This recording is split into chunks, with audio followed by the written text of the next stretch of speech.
So, 2 screws. Remove 2 screws from the retainer.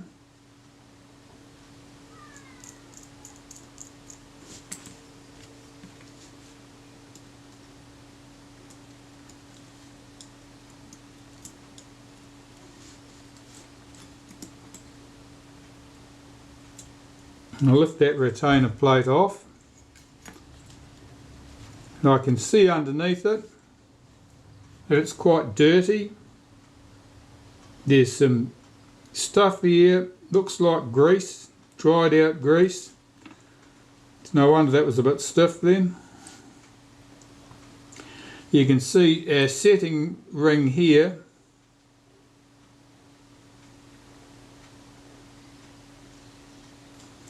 That looks very dirty and greasy. And here's our blades. We can tip those out. It's not uncommon for these to be a bit sticky. I'll see if they lift apart. See that? That shouldn't happen. It means those blades are stuck together with oil. So they will need to be cleaned. And when I've got them, I'll show you how to clean those in a minute, and I'll show you how we reassemble it. But first I'm looking at the case. It's not very dirty, but it certainly is dirty. So taking some naphtha, I'm doing the outside of the case.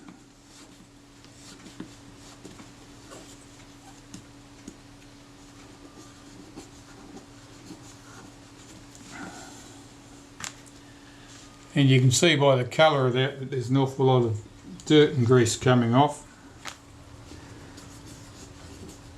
The thread here, of course, is for the retaining ring that holds the shutter into the camera body. I'm lifting out as much dirt from that as I can. In the centre, that thread is where the rear lens threads in.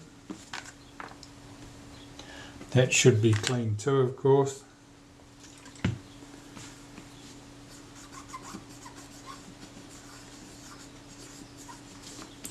There's a bit of dirt in here that seems to be a bit... Yeah, I can see the threads are a little bit damaged at that point. Nothing serious.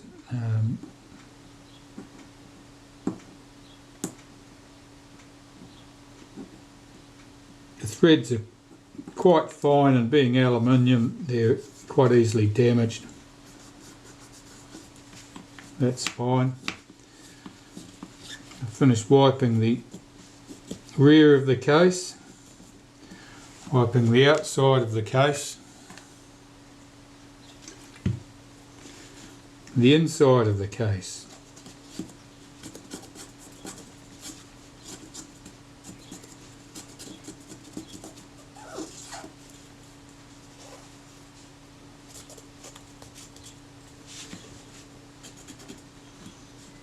Where the levers operate through these notches in the case, I'm making sure that they're clean there, not sticky with grease.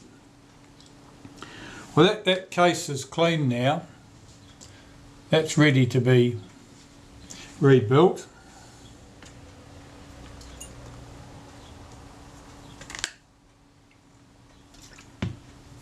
I'll have a look at the setting lever. This was where I suspected most of the stiffness was coming from. Now you can see brassing at this point and this point here. That means that that was probably under some tension against the body of the shutter at that point, and friction, just dust and grit getting under there, has been enough to cause that to rub through the nickel plating.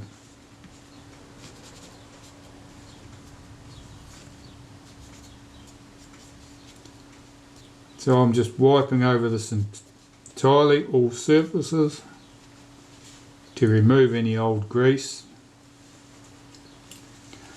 I'll look at the state of this ring. I want to see if it looks to be fairly flat.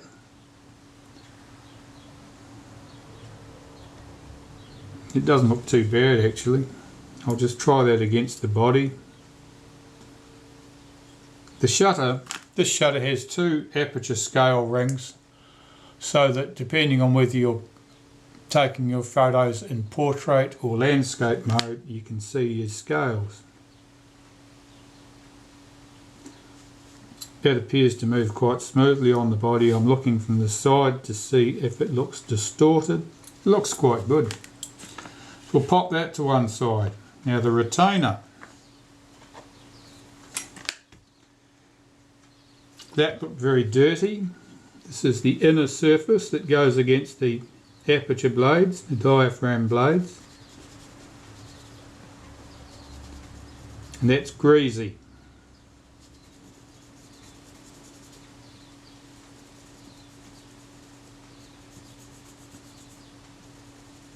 Some of that looks like corrosion product.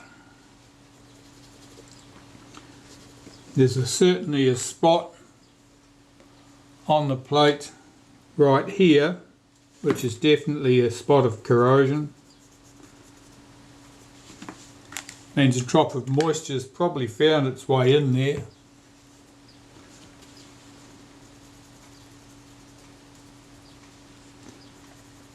This surface is the surface that runs against the shutter blades.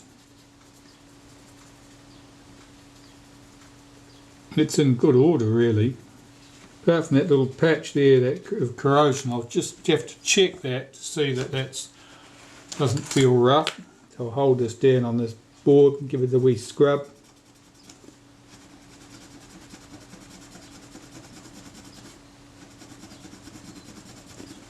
And I'm just rubbing against this with the cotton bud with a bit of naphtha on it.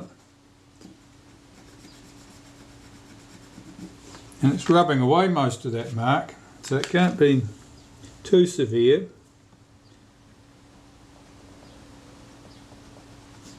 I'm just rubbing at it now with the tip of a toothpick. Again, it doesn't look too bad.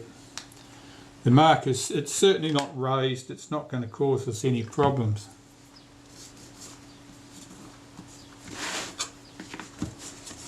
Back where we were. I doubt that you can see the improvement in that mark from on the camera, but it is less of a problem, not that it was ever a ridiculous problem. Now this face runs against the diaphragm blades, the aperture.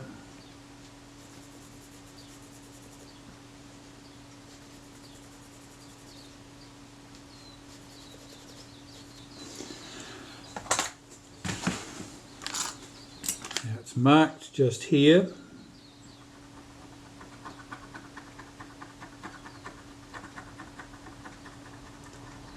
Like a little bit of surface corrosion. And I'm just rubbing at this with a tip of a toothpick to make sure that any raised spots are rubbed off. That looks fine. And I'm looking at the relationship between this tiny patch of corrosion here on this face and the spot of corrosion on the other face. They're pretty close together. I'd say they relate to a single incident.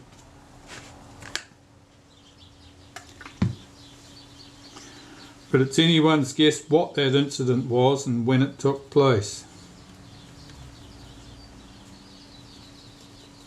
It could have been a drop of moisture fell on the shutter on the assembly line back in 1935 or 6 or whenever it was that this camera was made. Alright, so I'm happy with the state of that retainer plate. There are marks on it.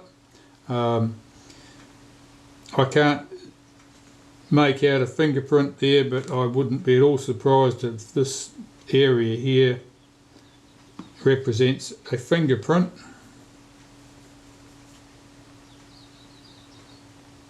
No, there's no fingerprint pattern there. Right, the blades.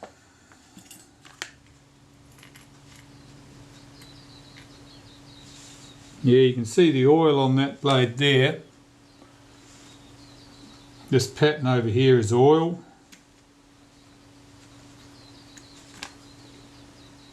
So these blades have all got to be carefully cleaned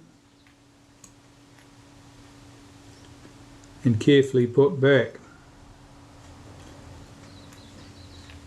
So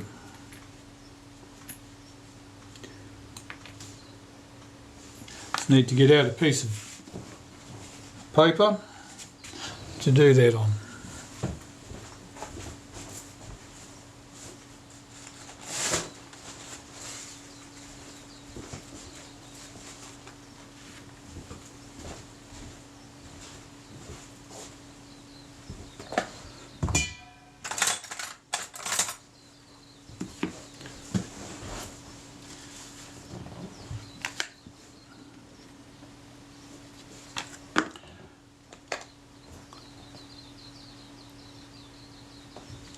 Sorry the way the camera flares out here and you end up losing any detail on these dark blades.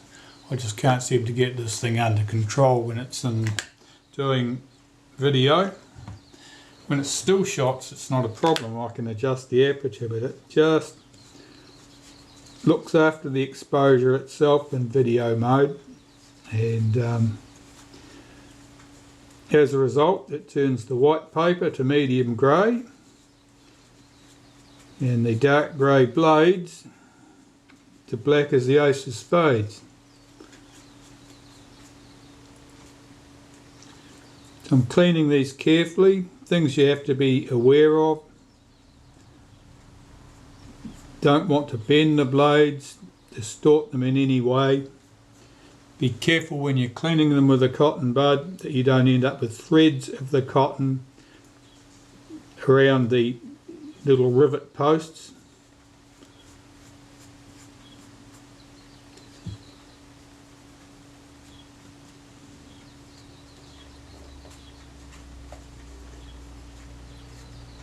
You don't need to get every last mark off diaphragm blades in particular. There's no advantage in that. I'll pop that to one side.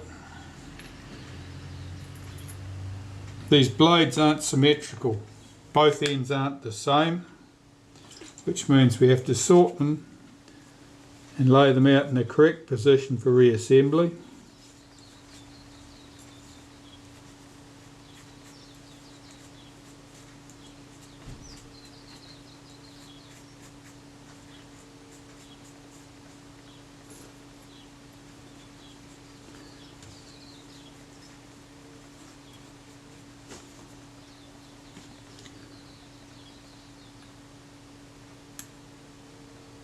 I'll see if I can sort them as I go.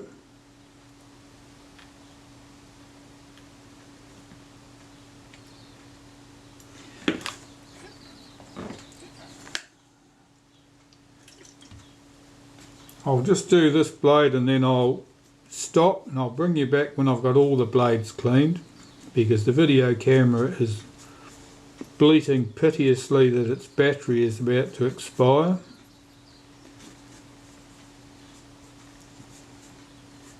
And these blades are all cleaned in exactly the same way.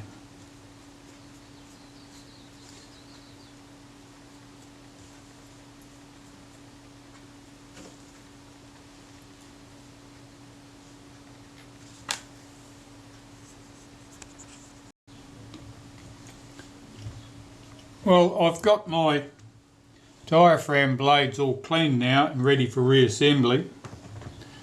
But before I start reassembling it, I'll show you the blades. Now the blades look fairly symmetrical,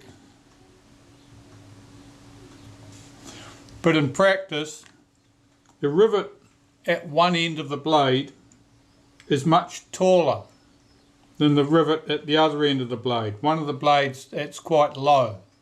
That's very low, that rivet. Now the low one, the low side goes to the retainer plate here. Well, it's not really a retainer. And the longer side, they drop into these sockets in the case at this point. So I'm assembling this on my jig, and so I'm putting the low rivets down in place on the plate here, and I have to go right around, of course.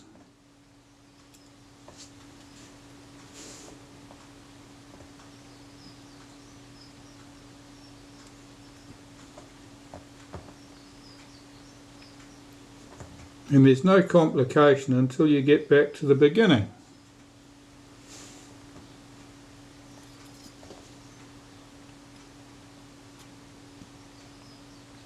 Just got a thread of cotton there on that rivet. I was telling you about that.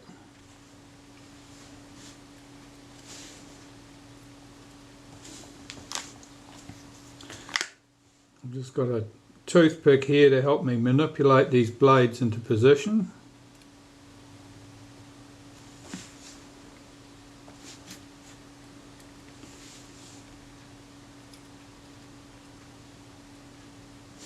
Right, so now I've gone right round, all of the blades are seated in position. I've got to pull the first blade back out of position so that I can get the next one in. That blade is not seated correctly, the one underneath it. I can tell because this blade's too springy, so I've just got to lift this one off.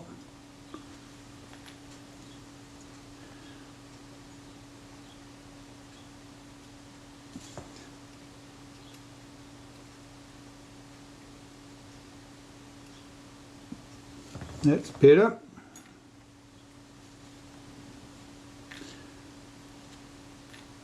And have to make sure that I'm putting these blades on the right way round. That's good. Pull this blade back out of the way.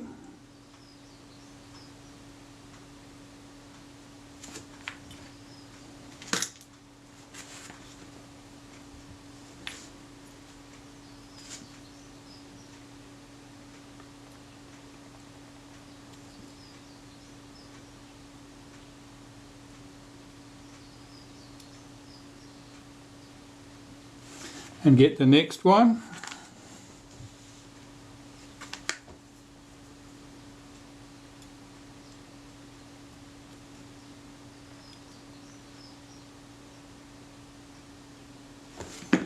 One more.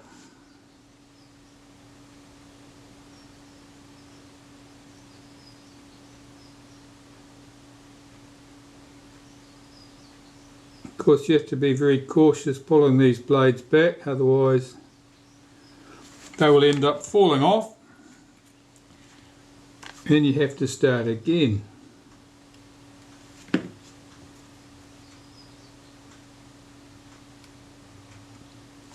That's all correct. Now I've got to lift these blades back over.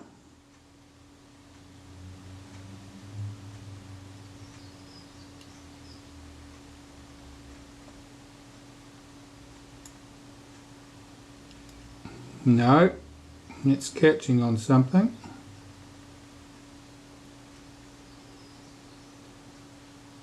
That blade's just caught underneath there.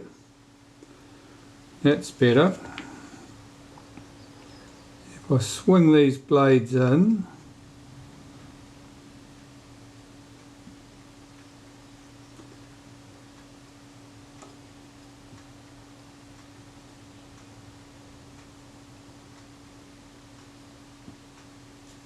hopefully they are all in place. I'm going to hold this up and look from the side and see if I can see any blades out of position. I can't. Now the blades are not lying dead flat, they've got a bit of spring to them, which tells me that they've probably suffered from being a bit sticky over time and being forced. I've got to get the case back on now. Right, so That's that way, so that should be all the way in that direction. And I'll see if I can wriggle this case on, and what I'll have to do is get it to pick up on the rivets on the top of those blades, that they fall into place in the case. I can feel it clicking as some of them drop into place. Give it a bit of a wriggle. And I'll take this plate off the top, pop it underneath, and I'm looking to see what I can see. And I can see that my blades are still correctly engaged with the retainer, which is actually the moving piece. And the retainer plate looks like it's back flush in the body.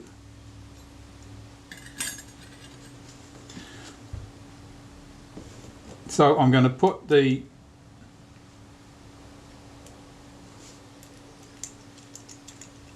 setting ring in place. Put that back on my jig. That should hold it together. Where's the screw hole? There it is. Now, if I'm very lucky, I'll get this screw started, get its mate started,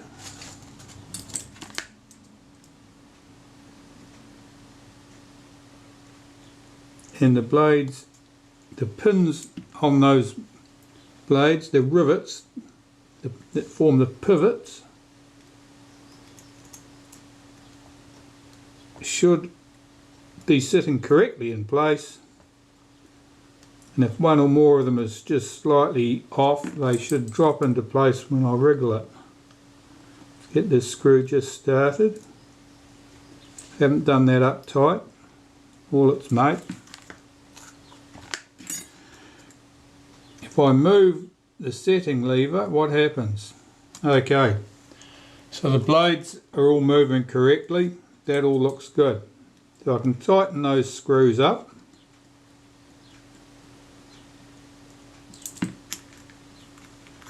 And check the action. It's smooth. There's a certain amount of resistance there, which is a bonus because it means that the aperture setting won't be accidentally moved.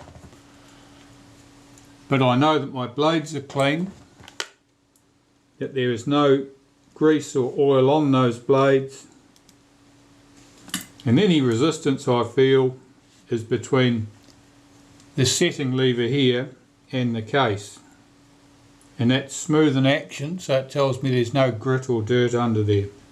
That's ideal. So we have the shutter, the diaphragm, the aperture for your aperture settings is back in the outer case, and I can turn my attention to the mechanism plate. And the mechanism plate is here. Bring it where I can see it.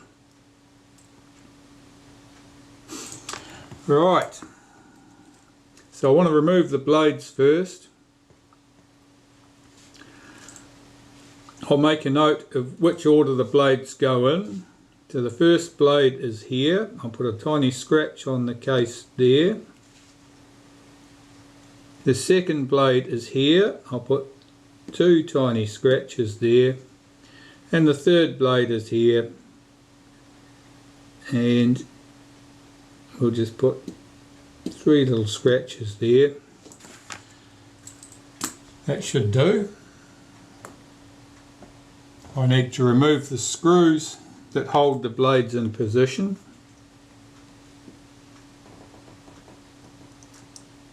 Let's start with number 3. I want to lay these blades out in order so that we don't get mixed up. One or more of these screws could be short too, so I need to get them in the right position. So I'll pop that down to one side. That's the screw and the blade for number 3. I'll just pull out a bit so you can see what I'm doing.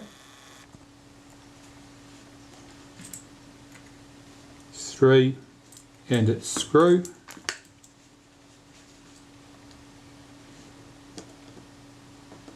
This screw on number 2 was loose.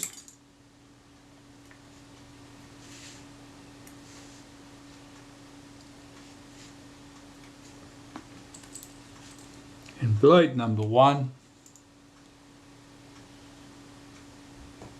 this screw was tight. That's a short screw.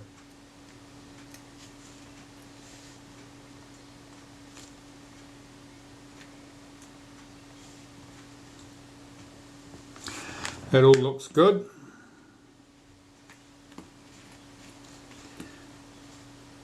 The lever here that moves the blade actuating lever, I'm just going to unhook the spring from that.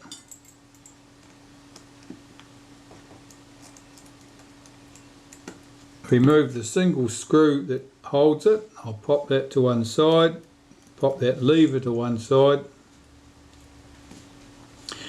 And now we're down to the blade actuating ring, and I'll bring you in a bit closer again.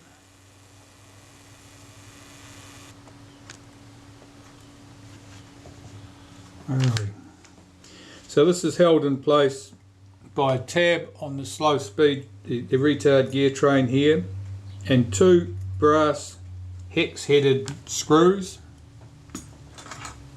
And if I had a little hex driver the right size, I'm sure I could unscrew those with that, but I don't, and I'm using a pair of tweezers.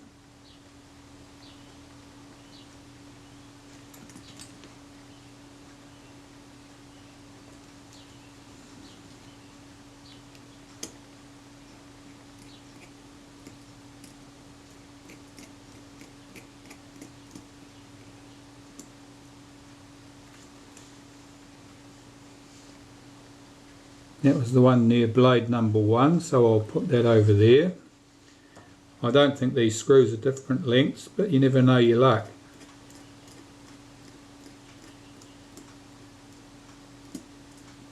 They are.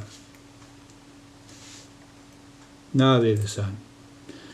Right, put that near blade number 2, and I can lift out my blade actuating ring. Now I've got the mechanism plate stripped down as far as I need to strip it. I've got to clean all the surfaces carefully with a bit of naphtha on a cotton bud, particularly in here where the blade actuating ring is to run, to remove any traces of old oil and grease. And I'll need to flush out and work the retard gear train with naphtha to get rid of all traces of old oil and dust and dirt from that.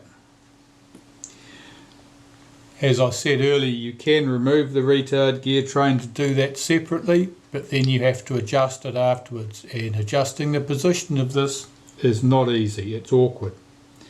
Unless there's a good reason to think it's been disturbed and never correctly been replaced, I tend to leave them alone.